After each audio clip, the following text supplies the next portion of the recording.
Hi everyone! It is very much still winter outside, but inside of our growing domes, we're gearing up for spring.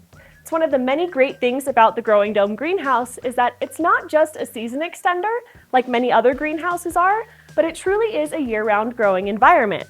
So we're getting a head start today, and we'll walk you through all of the steps that we're doing to transition our gardens successfully from winter to spring.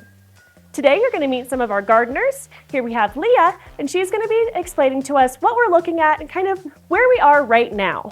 So Leah, what do we have going on here? So right now it looks like we have quite a few brassicas, kale, cauliflower, cabbage, that kind of stuff that's been in this dome for 6+ months. Some of them are showing a little bit of signs of stress or perhaps weather damage from our really cold nights. They've been in here for a long time, and it's just time to kind of get rid of these and start some new stuff.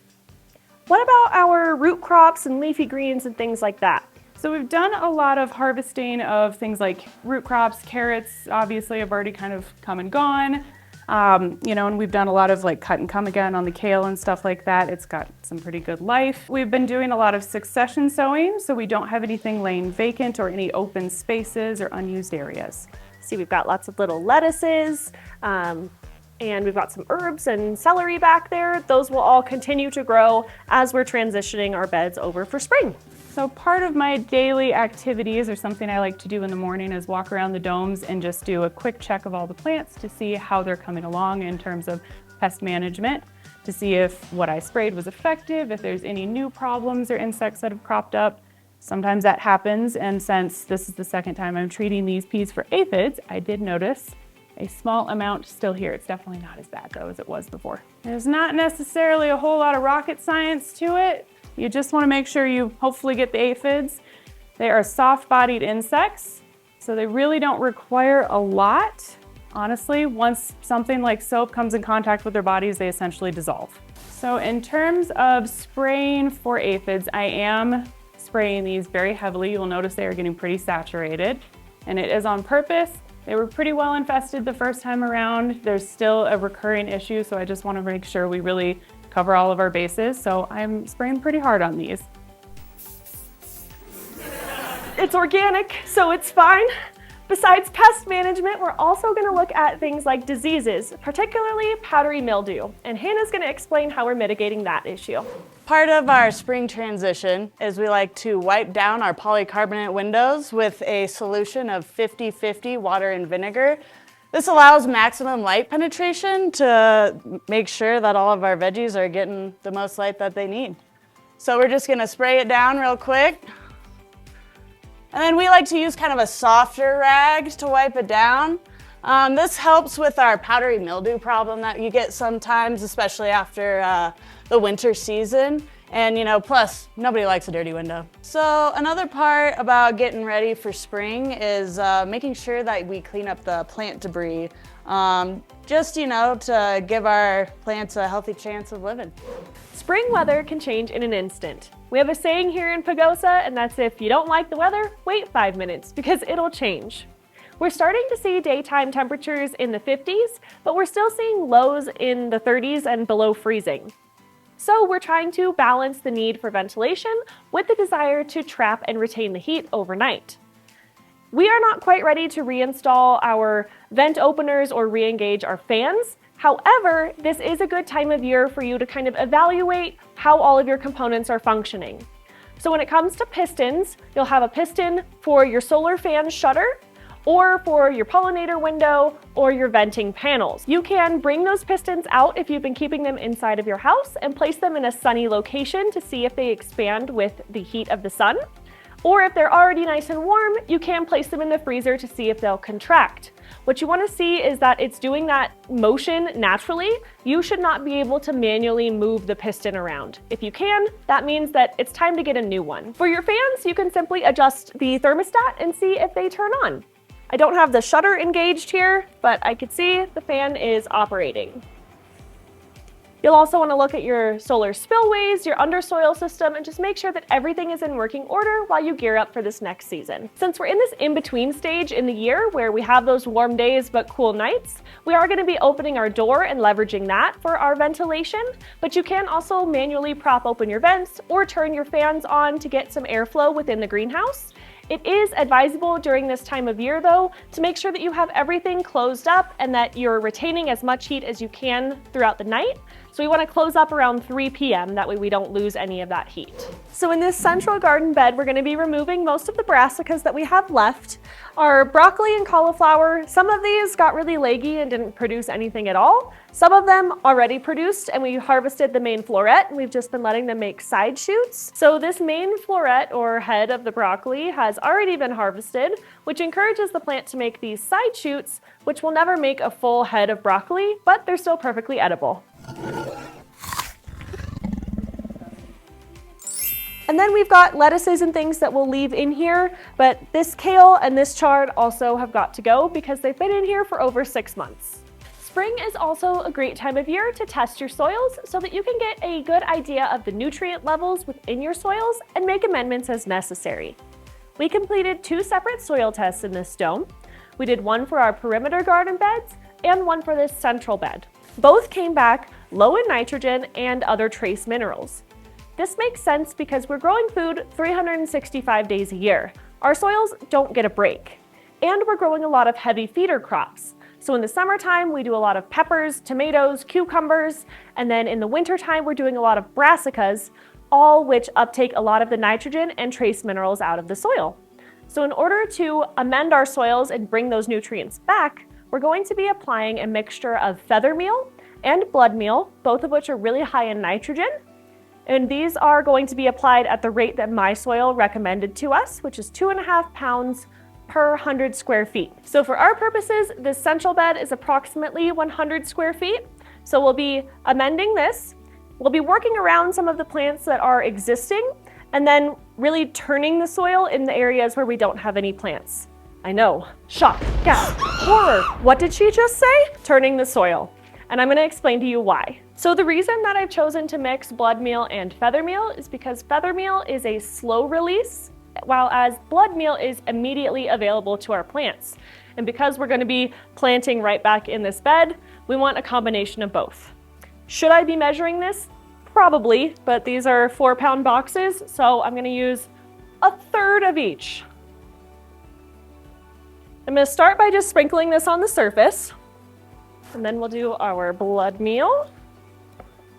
So back to what I was saying about no-till versus till.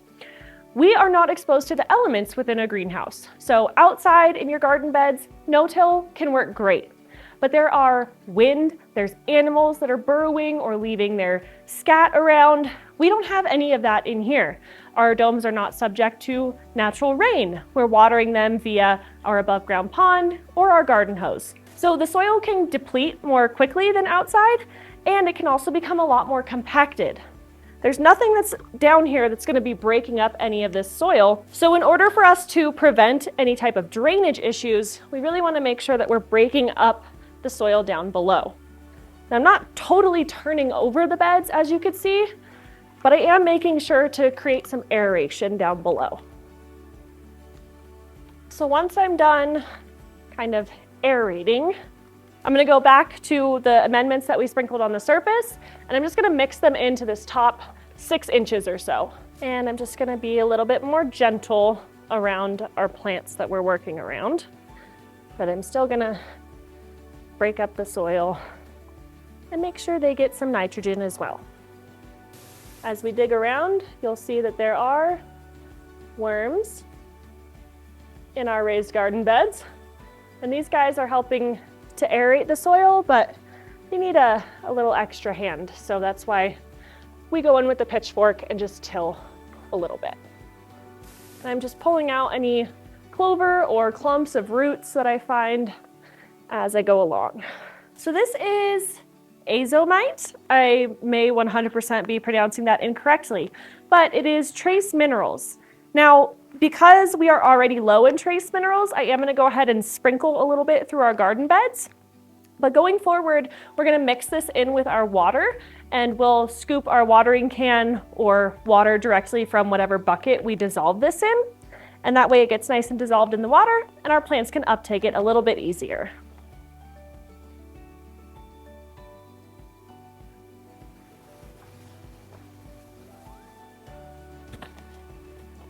Now we're on to compost. For our compost this year, we are utilizing a bulk compost that's made locally to us. So this is made by a company called Table to Farm Compost, and this service is great because they provide a bucket for you to place your food scraps, your garden waste, unbleached coffee grounds, etc., and then you get a discount on the finished product. So here we have a nice compost, which is made from local food scraps. It does have some bark and other things in it as well, which is all fine and dandy for our plants.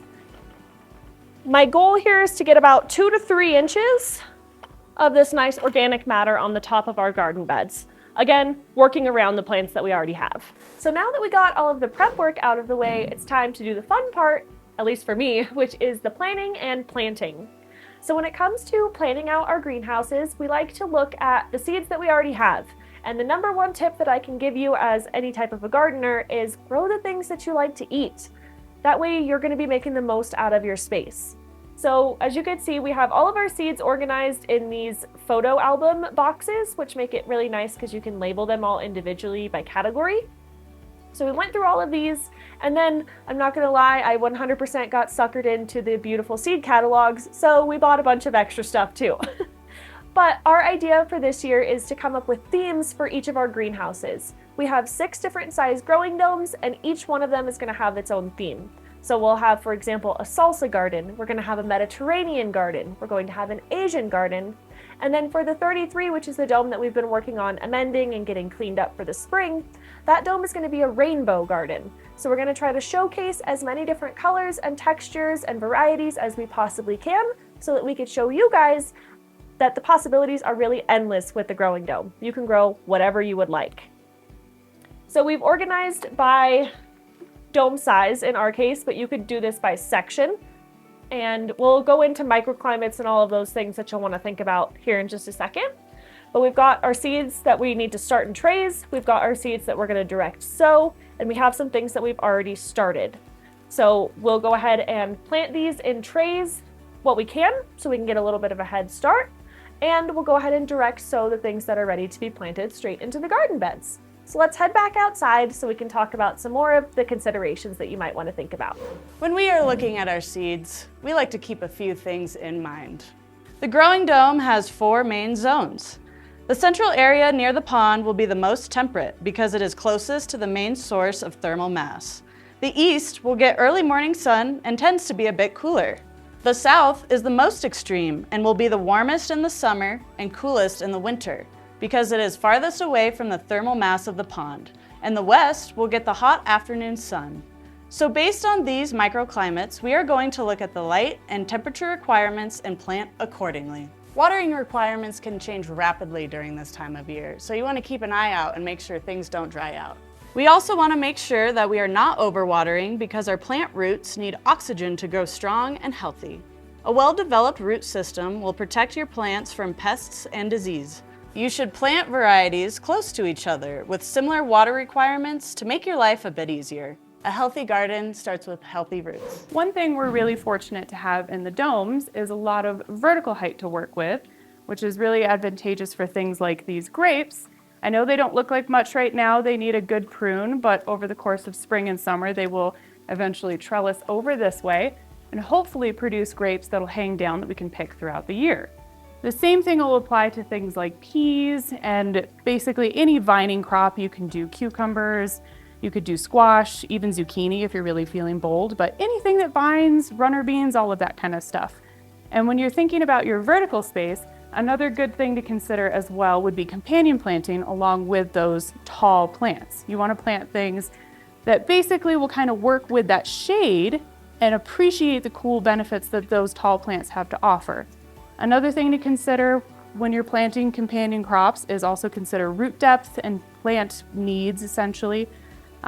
You probably wouldn't necessarily want to put a bunch of root crops right together. They'll kind of take up the same space, but if you plant things that have more shallow roots next to things that also have deep roots, they can kind of work together and help each other aerate the soil, move nutrients around and stuff like that.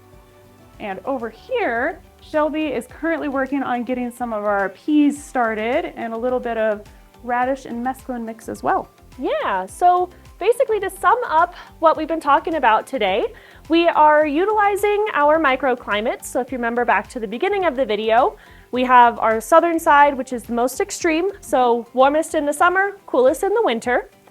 But we can utilize our trellis to make a nice shade canopy so that we could still grow our cold-loving crops down below.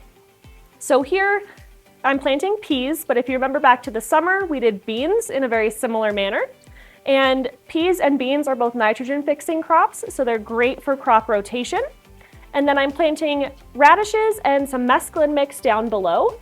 Both of these are cooler weather crops, but they also have pretty quick turnover rates. So these are great things to grow during this kind of shoulder season when we're between our brassicas and our really heat-loving plants like our tomatoes and peppers. We are direct sowing these today. I probably should have soaked the peas, but I'm not going to because I break the rules. They do germinate just fine, but it is recommended to soak them before you plant, so something to consider. And for things like our peppers and our tomatoes and our eggplants, we're gonna go ahead and start those inside under grow lights because we do still have short days and cool nights, and it's not quite warm enough to get those guys in the dome yet. But once we have those and they have their true leaves, we can pot them up and then bring them outside and get them going in our greenhouse. We are utilizing Botanical Interest Seeds, which is one of our favorite seed companies, and I'll have a link for you right up here where you can purchase those yourself. So to sum it up, we went ahead and evaluated where we were. We looked at all of our plants, we pulled some things, we said goodbye to some things that just weren't producing, and we also made sure that we cleaned up our greenhouse. So we wiped down all of our polycarbonate, we removed any plant debris, we amended our soils, did all of our planning, and now we get to do the fun part, which is the planting. And now you can too, since you know all of the steps that you need to have a successful spring and summer harvest.